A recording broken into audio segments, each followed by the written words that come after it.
क्या आप भी रोज खूब मेहनत करते हैं लेकिन फिर भी लगता है कि ग्रोथ जैसे रुक सी गई है? या फिर ऑफिस जाने के नाम से ही मन भारी होने लगता है, एक अजीब सी बेचैनी महसूस होती है। और क्या आप भी अक्सर खुद से ये सवाल पूछते हैं, क्या कमी मुझ में ही है? अगर इन सवालों का जवाब हाँ है, तो ये विश्लेषण आपके लिए ही है। देखिए, हर टॉक्सिक कॉर्पोरेट कल्चर चिल्लाता नहीं है। कुछ कल्चर तो मुस्कुराते हुए धीरे धीरे आपकी कॉन्फिडेंस, आपकी क्लैरिटी और आपकी करियर की ग्रोथ को खत्म कर देते हैं। और इसमें सबसे खतरनाक बात क्या है पता है? वो ये कि ज्यादातर लोग समझ ही नहीं पाते कि वो अंडर परफॉर्म नहीं कर रहे हैं, बल्कि ये गलत सिस्टम में फंस गए हैं। आज हम दुनिया के टॉप एक्सपर्ट्स की कुछ ऐसी रणनीतियों पर बात करेंगे जो आपको सिर्फ सरवाइव करना नहीं, बल्कि ऐसे माहौल के बावजूद ग्रो करना सिखाएंगी। चलिए पहले कुछ आंकड़ों से इस प्रॉब्लम की गहराई को समझते हैं।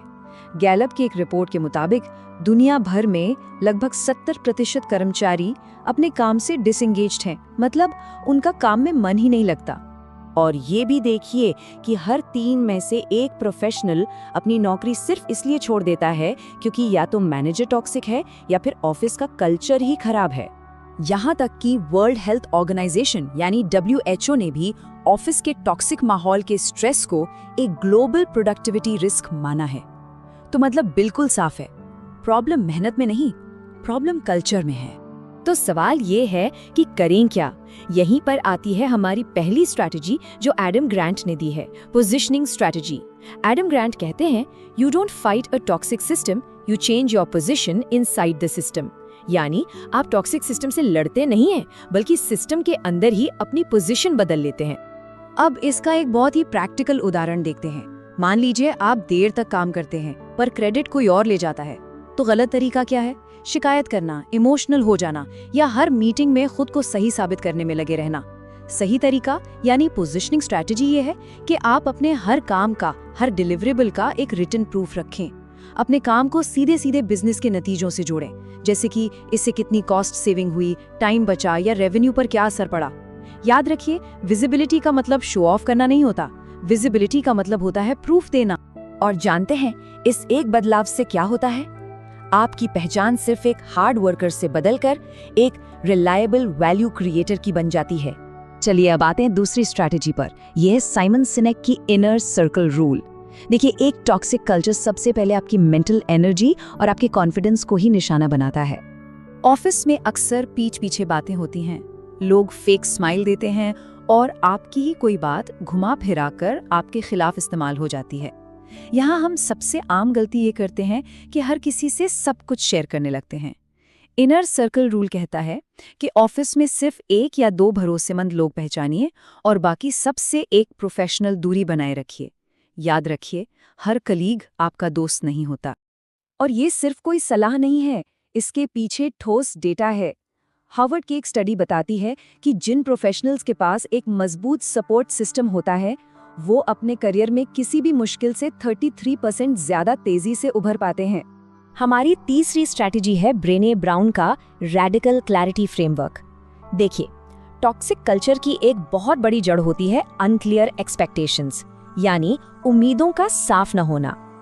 मान लीजिए आपके बॉस कहते हैं आपको थोड़ा और प्रोएक्टिव होना पड़ेगा। अब इसका आम रिएक्शन क्या होता है? कंफ्यूजन, एंजाइटी और बिना किसी सही दिशा के और ज्यादा काम करना। लेकिन रेडिकल क्लैरिटी रिस्पॉन्स बिल्कुल अलग है। आप विनम्रता से पूछ सकते हैं, क्या आप प्लीज बता सकते हैं कि इस रोल में प्रोएक्टिव होने का क्या मतलब है? या फिर क्या आप इसका कोई 1-2 साफ उदाहरण दे सकते हैं? इसका नतीजा ये होता है कि मैनिपुलेशन की कोई गुंजाइश ही नहीं बचती, ओनरशिप क्लियर हो जाती है और आप कहीं ज्यादा प्रोफेशनल नजर आते हैं। अब बात करते हैं चौथी और शायद सबसे पावरफुल स्ट्रैटेजी की। यह है कैल न्यूपोर्ट का करियर कैपिटल माइंडसेट। एक बात हमेशा याद रखिए, एक टॉक्सिक कंपनी से बाहर निकलने की असली ताकत इमोशंस से नहीं, बल्कि आपकी स्किल्स से आती है। आप चाहे अकाउंटिंग में हो, फाइनेंस में, टेक में या ऑपरेशंस में, सिर्फ अपना रूटीन काम मत कीजिए। ऑटोमेशन, रिपोर्टिंग या प्रोसेस इंप्रूवमेंट जैसी इन डिमांड स्किल्स को एक्टिवली सीखना शुरू कीजिए। हमेशा ध्यान रखिए, कंपनी आपकी पहचान नहीं है, आपकी स्किल आपकी असली पहचान है। और लिंक्डइन का डेटा भी इसी बात की पुष्टि करता है।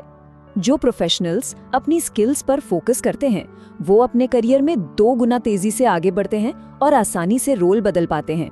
और अब हमारी 5वीं और आखिरी स्ट्रैटेजी जो इन सभी आइडियाज को एक साथ लेकर आती है वो है शेरिल सैंडबर्ग का कंट्रोल एंड एग्जिट फ्रेमवर्क। ये फ्रेमवर्क कहता है कि आप कल्चर को तो कंट्रोल नहीं कर सकते, लेकिन अपनी एग्जिट स्ट्रैटेजी को जरूर कंट्रोल कर सकते हैं।